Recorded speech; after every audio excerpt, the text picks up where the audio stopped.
My name is Bridget Anderson. My boyfriend of 3 years was Anthony Hill. We initially met through a mutual friend, but we started talking on Twitter actually after I said I like guys with nice eyebrows. And he replied back, but I don't have nice eyebrows. But I said, but your face is nice, and then slid in his DMs with my number, and then we started Skyping and then met up at my college's homecoming, and it was like love at first sight. So we dated 3 years. He actually passed away on our 3-year anniversary on March 9th. Anthony was an amazing person. He was a very gentle human being. He would go out of his way to talk to anybody. He loved dancing. He loved singing. He would sing in the malls. He was just a very approachable human being. He didn't like talking about negative things. He didn't even like watching negative things.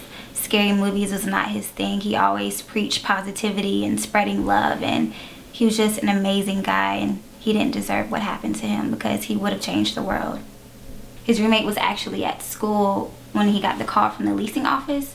So when he arrived at the apartment complex, he called me and said, "Sis, there's like 25 cop cars here. I don't know what's going on." And my heart just broke because I had a feeling that it was something deeper than a fight. And then he called me about 10 minutes later crying on the phone, and he just told me Anthony passed away. A police officer shot him. And I just dropped my phone, and I was driving on the highway. I was going really fast, and my heart just dropped, and it was just, I just kept screaming his name and asking God why he would take him away, and that it couldn't be true, and just crying on the highway while speeding down the highway. So that's how I found out.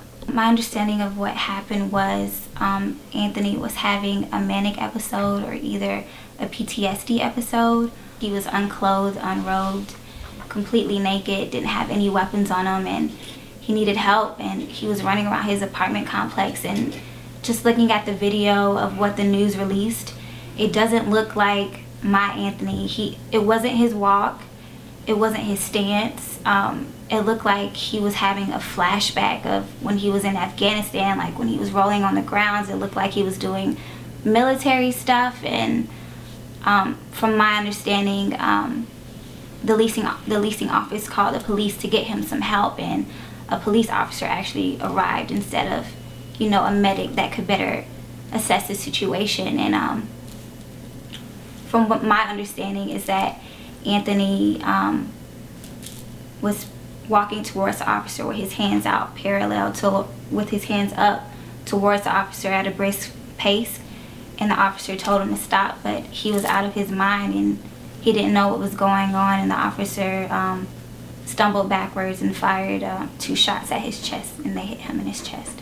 Why would the police officer, Robert Olson, not pull out a taser or pepper spray, which were both on his utility belt?